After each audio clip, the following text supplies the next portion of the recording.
अल्लाह के रसूल सल्लल्लाहु अलैहि वसल्लम से वो मुशरिक कहता है कि ए मोहम्मद, क्या तुम मुझसे डर रहे हो?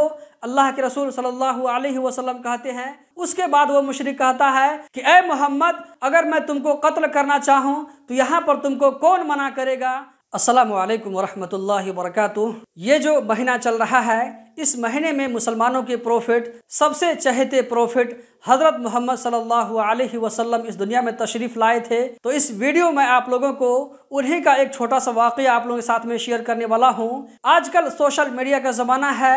इससे पहले वाली वीडियो में बता चुका हूँ कि नफ़रत फैलाना कितना आसान हो चुका है।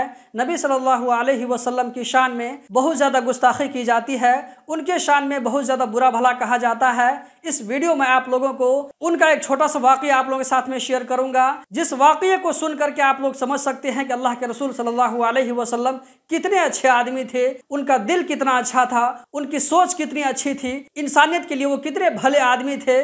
तो चलिए, यहाँ पर जो आप स्क्रीन पर आप लोगों को मेरे पीछे में नजर आ रहा होगा, ये हदीस का टुकड़ा है जो कि अरबिक में है, आप लोगों को समझ में बात नहीं आ रही होगी। इसको मैंने स्टडी करने के बाद में जो इसका खुलासा मुझे मिला है, मैं आप लोगों के साथ में शेयर करने वाला हूँ। हजरत जाबिर बिन अब्दुल्ला रज़ियल्लाहु ताला अन्हु का कहना है कि एक मरतबा रसूलुल्लाह सल्लल्लाहु अलैहि वसल्लम जंग से वापस आ रहे थे, तो वापस आने के टाइम में दोपहर का वक्त हो गया था। तो रसूलुल्लाह सल्लल्लाहु अलैहि वसल्लम वापसी के वक्त में एक ऐसी जगह जहाँ पर कि हरियाली थी, घास फूस था, तो अल्लाह के रसूल सल्लल्लाहु अलैहि वसल्लम ने वहाँ पर आराम करने का, थोड़ी देर के लिए सुस्ताने का फैसला किया।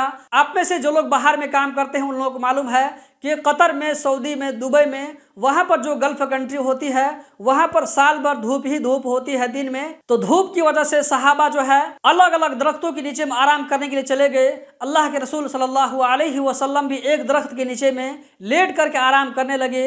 अल्लाह के रसूल सल्लल्लाहु अलैहि वसल्लम ने अपनी तलवार को एक दरख्त में लटका दिया और वहां पर आराम करने लगे। इसी बीच में एक मुशरिक आता है, तो उस मुशरिक ने आते ही क्या किया, वहां पर जो अल्लाह के रसूल सल्लल्लाहु अलैहि वसल्लम जिस दरख्त के नीचे में आराम कर रहे थे, तो अल्लाह के रसूल सल्लल्लाहु अलैहि वसल्लम ने अपने जिस तलवार को ऊपर में लटका करके रखा था, वो मुशरिक आता है और तलवार को नीचे उतारता है। उसके बाद तलवार को नियाम से खींचता है।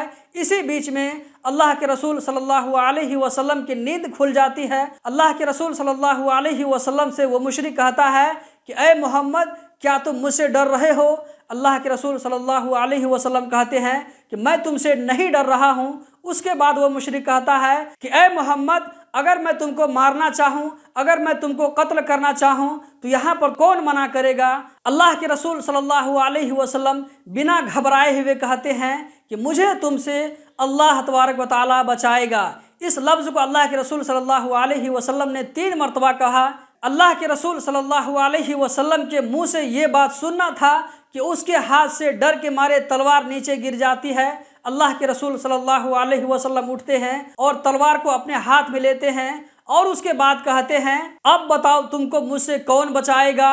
तो वो मुशरिक कहता है कि कुन खैर आखिदिन। ये एक अरबी वर्ड है जिसका मैं आप लोगों के सामने में तशरीह कर रहा हूँ। इसका मतलब ये होता है कि वो मुशरिक अल्लाह के रसूल सल्लल्लाहु अलैहि वसल्लम को रिक्वेस्ट कर रहा है कि आपकी नज़र में जो सबसे बेहतर हो वो मामला मेरे साथ में कीजिए। आप तो हमेशा दूसरों को माफ़ करते हैं, दूसरों के साथ में अच्छा वाला मामला करते हैं, वही मामला मेरे साथ में कीजिए। उसके बाद अल्लाह के रसूल सल्लल्लाहु अलैहि वसल्लम उस मुशरिक से पूछते हैं कि क्या तुम मुझ पर ईमान लाते हो? तो वो मुशरिक कहता है कि नहीं, लेकिन मैं आपके साथ में एक वादा करता हूँ कि मैं कभी आपके रास्ते में नहीं आऊँगा, कभी आपसे लड़ाई नहीं करूँगा और मैं कभी भी उन लोगों का भी साथ नहीं दूंगा जो आपसे लड़ाई करते हैं, आपसे जंग करते हैं, उन लोगों का भी मैं साथ नहीं दूंगा।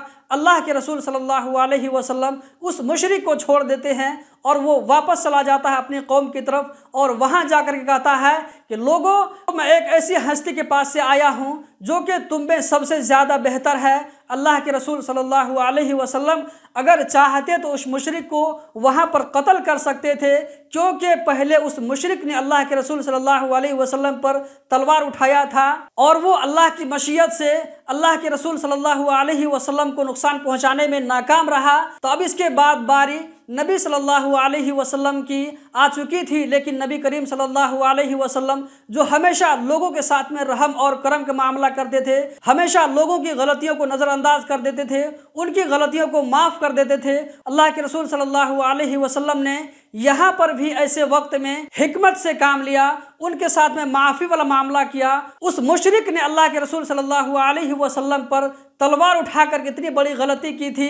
इसको मैं एक मिसाल से समझाता हूँ कि मान लीजिए आजकल का प्रधानमंत्री या ये कि कोई छोटा मोटा मंत्री ही क्यों ना हो, अगर उसको कोई आम आदमी सामने में जाकर ये कहता है, बंदूक तान करके कहता है कि ए मंत्री या ये कि प्रधानमंत्री, तुम बताओ तुमको आज मुझसे कौन बचाएगा, तो क्या उसको हुकूमत छोड़ देगी? क्या उसको लोग छोड़ देंगे? क्या उसको पुलिस प्रशासन वाले छोड़ देंगे?